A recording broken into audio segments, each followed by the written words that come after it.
So, ladies and gentlemen, welcome to our Navamsa video of the week. And this week we're going to be covering Saturn in the third house of your Navamsa chart. And what happens when Saturn is in the third house of your D9 Navamsa, which is one of the most important charts in Vedic astrology, which shows the path of the soul, the destiny of the soul, the strength of your planets, your married life, the partner you are going to deal with in this life.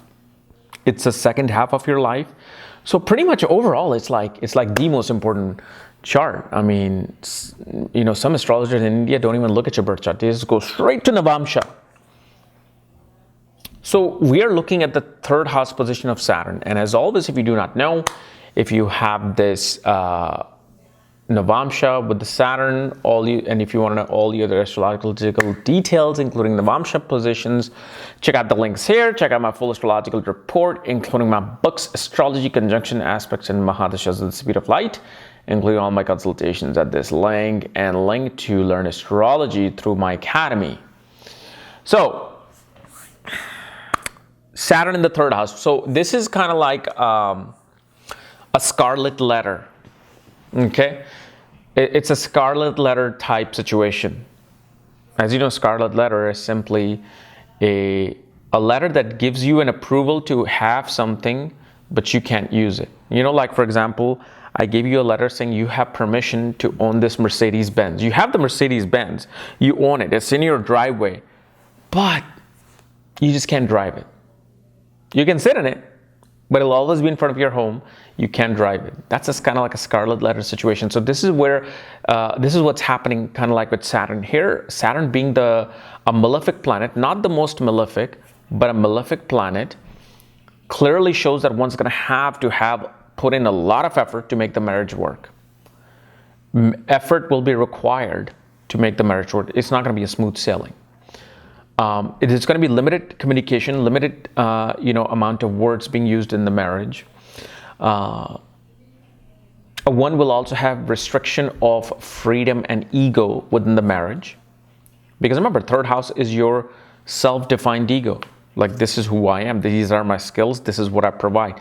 Those are being now restricted through marriage. But in a way, Saturn being a malefic planet in the third house grows better with time. So especially after 36, 40, 42, such people start to improve, like the hard work that they put in a marriage starts to work for them.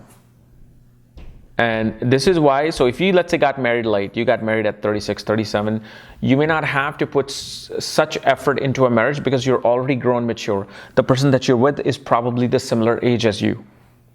So it's not going to require as much effort as if you were to, let's say, have this position and get married by the age of 24, 25, 27, 28. So early marriage is definitely going to require, effort. But on the other hand, this is also going to restrict romance. The romance is just, it's not going to be so present. It's going to be all about the practical things of life. It's going to be all about, paying the bills, taking care of the mortgage, taking care of the children, taking them to the doctor. You're going to be caught up in this daily routine of putting effort into all aspects of marriage. The other thing we also see is your travel gets restricted through marriage. Travel may get restricted through second half of life. Second half of life may not give you so much traveling options. And it'll also give you karma with your wisdom, with your gurus. You're going to have to deal with, either loss of a guru, loss of, wisdom in your life. One may not have the guidance that they want with this particular position of Saturn. Then the other thing we also see is you, with this position, do not know how to raise children. You don't do the best job in raising children. You don't know how to deal in romance. You're very bad at dealing with your spouse and showing them what romance is, what love is, what the play, the fun gameplay of marriage is. You're kind of like lost in that. Unless somebody gives you instructions, only then you can do it. Then but this particular Saturn gives you great ability to save money. Save money and be protective of the money. You will probably not even invest the money of the marriage. Unless, of course, your spouse, has that intelligence and they deal with it, you don't want to do it.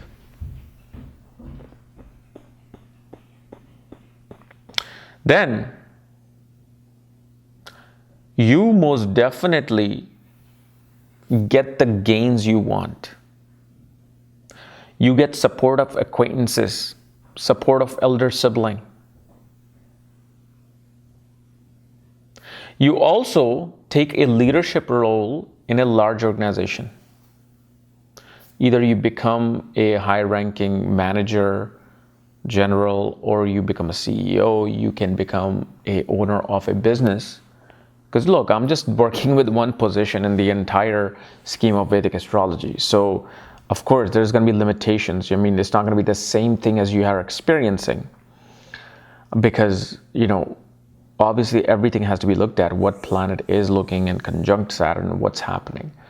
But we get a pretty strong picture.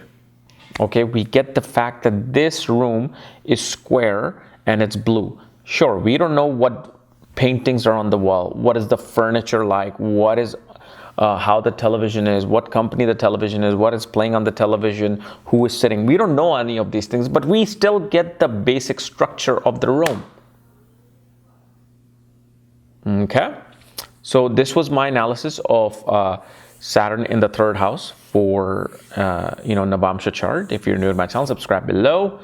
If you want to know where your Saturn is in Navamsa, all the other astrological details, books, reports, consultation, check out the links here. Or if you want to join my academy, Maga Vedic Astrology Academy, check out the links here. Because now I'm just getting into the fun part of reading charts without even knowing anything. You don't even need to know planets to do predictions. These are the type of things that I'm now discussing in my academy. So anyway, guys, we'll see you later. Bye-bye.